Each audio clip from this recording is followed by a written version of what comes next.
Hello, and welcome to the latest HR on the Offensive Live. It is me, Chris Howard from Lace Partners. As you can tell by the fact that my name is clearly listed in this particular corner and window in which I am in, and I am joined for today's live stream by Adam Morris. How you doing, Ad? You right? I'm doing very well, thank you. And the marvellous Martin Collier. How you doing? Brilliant, thank you. I should really have said the amazing Adam Morris, because then I've given you both equal footing. But you know what? Drop the ball. Let's not drop the ball, as you said. Let's instead talk about party political conference season. Said nobody ever.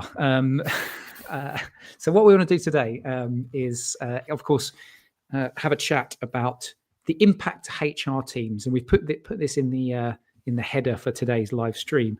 Like, what does it actually mean? And do HR teams or CPOs, or should they really care about what's happened over the last couple of weeks, which is you've had Labour, you've got Reform, you've got the Conservative Party, all having their various conferences where they announce initiatives for the upcoming year and things that they're going to do differently and things they're going to change. And I think, Adam, we talked, and Martin as well, but we talked in our Newsbeat chat, and that is a chat that we have internally where we talk a little bit around what news is going on about.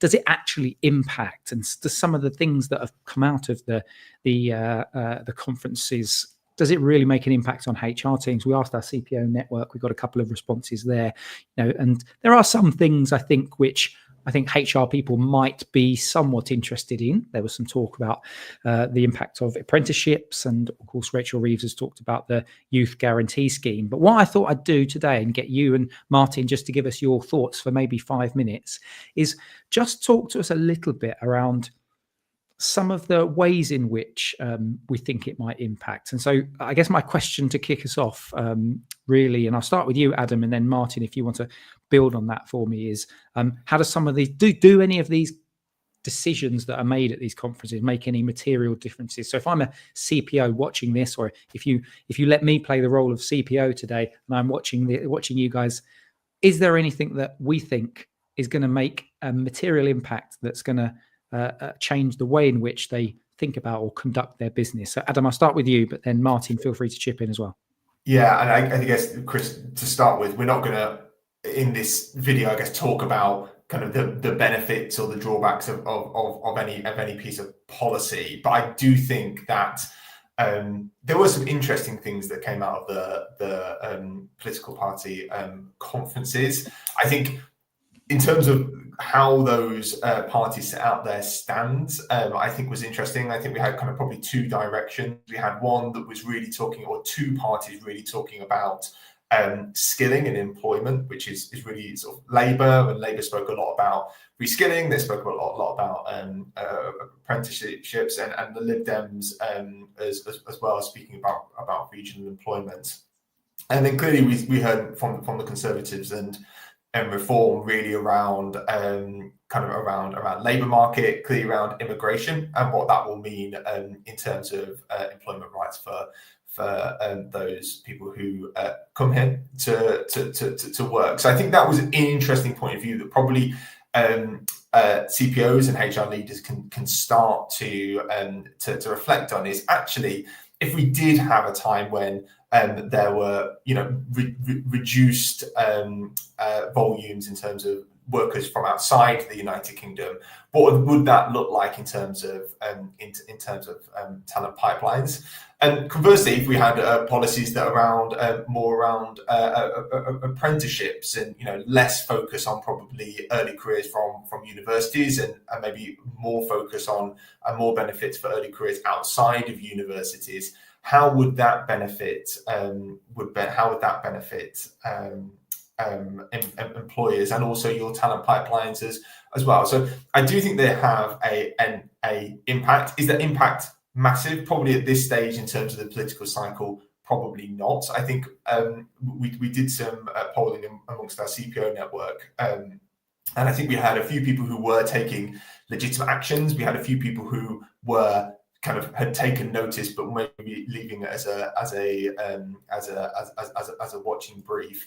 But I think probably in this part of the cycle, that's probably where the impact is on HR teams, and probably there is going to be more focus on actual policy implementation we mentioned around the budget, we mentioned around budgets, we'll mention kind of around a further kind of the Queen's statement as well, and the opening of Parliament sort of next year. Those probably have a larger impact in terms of HR teams and HR leaders and immediate action that they need to take. But I do think that that what these political conferences did was kind of allow parties to set out their stall in terms of direction, and I think that probably HR leaders should take note of that in terms of the direction of where future actual policy will be. Yeah, and Martin, from your point of view, we talked just before we went live about potentially the impact in that. If we focus on the apprenticeships or the youth guarantee scheme, which is guaranteeing people get the skills that they need to and what they've talked about, the Labour Party have talked about technical skills as well. And obviously you're our AI specialist. So what impact do you think that has if you're a HR professional listening in, particularly with that lens of, what are we doing to upskill people from an AI perspective?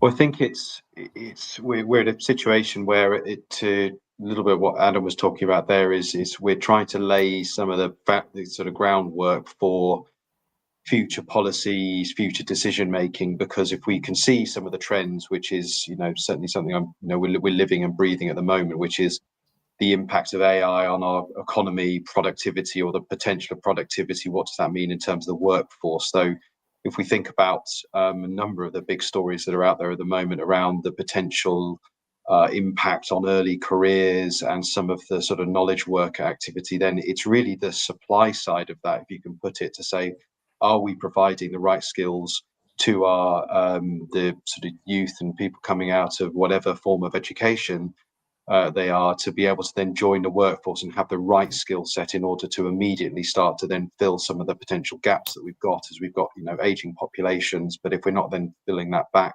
with the sort of skills that will help us to grow as an economy, and we've got downward pressure in things like immigration and sort of some of the other macro factors, then we've got a problem. So I think what you can see is, through a lot of the sort of tension between some of the different conferences, just trying to set some direction or trying to figure out what the right things to do are. So it certainly feels like it's the right direction. But to Adam's point, is it going to have an immediate impact? Probably not, but it is the right thing to be doing. And just as a final point, just very briefly, I think it's not always just the conferences themselves. It's often some of the groundwork in the weeks coming up to the conferences. So again, it's other sort of groundwork in the infrastructure investments that we saw coming out of announcements of sort of some of the big tech sort of vendors and some of the businesses coming over. So again, that's then supporting, say, well, if we're building that national infrastructure around those technical capability, then we need the right skills to be able to support it, because theoretically we can then drive the jobs that will come from some of that investment. Absolutely brilliant. Lads, we are on time. We've gone a little bit over than we normally do, but just a quick check-in today. If you are interested, if you're a CPO or if you're a HR director, or if you run HR teams and you're interested in either becoming part of our networks where we debate some of this stuff and we discuss it amongst a peer network, then please feel free to reach out to either myself, Adam, or Martin, or Debbie Mitchell as well, who gets involved in some of our CPO network stuff. But Adam, thank you very much. Thank you. Martin, thank you very much. A pleasure. We will catch you next time. Hopefully you've enjoyed this as much as we always enjoy recording these. But from me, from Martin, and from Adam, catch you next time on HR on the Offensive Live. Bye.